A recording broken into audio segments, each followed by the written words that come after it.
Kemarin juga sempat disinggung soal cawapres milenial, itu yang sempat disinggung oleh Mas Anies ya. Dan bila kita saksikan hari ini ada satu orang milenial bisa menjadi calon wakil presiden. Tetapi ada ribuan milenial, generasi Z yang peduli pada anak-anak bangsa, yang peduli pada mereka yang termarginalkan. Ketika mereka mengungkapkan pendapat, ketika mereka mengkritik pemerintah, justru mereka sering dihadapi dengan kekerasan, dihadapi dengan benturan, dan bahkan gas air mata. Apakah kondisi ini akan dibiarkan? Tidak, kita harus lakukan perubahan. Ada cawapres milenial, tapi ada juga anak-anak milenial lain yang mungkin dianggap masih cukup kesulitan khususnya untuk berekspresi begitu. Jadi dipilihnya Gibran sebagai cawapresnya Pak Prabowo secara elektoral, menurut Anda itu menguntungkan atau justru merugikan?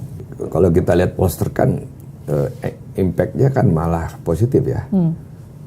Bahwa poster mengatakan sekian persen itu kan artinya tidak ada impact pull down, malah impactnya pull up kan, push up gitu, jadi mendorong ke atas. Jadi bahwa isu yang ada di masyarakat hari ini adalah isu sembako, isu lapangan pekerjaan, isu corruption.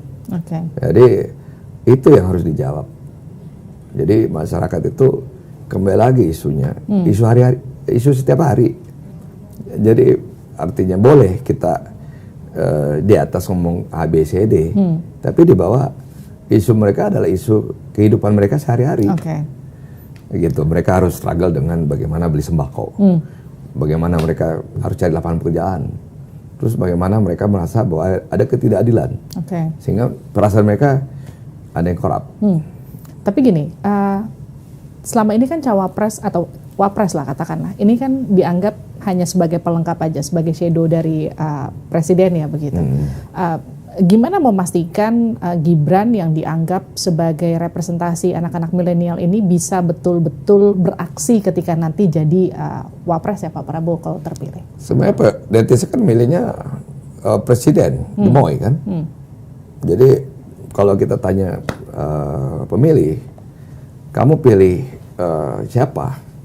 Pilih presiden atau wapres? Dia pilih presiden, karena dia cari pemimpin yang bisa menjadi pemimpin.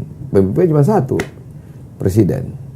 Nah, sehingga kalau kita tanya netizen, dan kemudian tadi sudah ada gemoy-gemoy itu kan, artinya netizennya melihat Pak Prabowo sendiri gitu.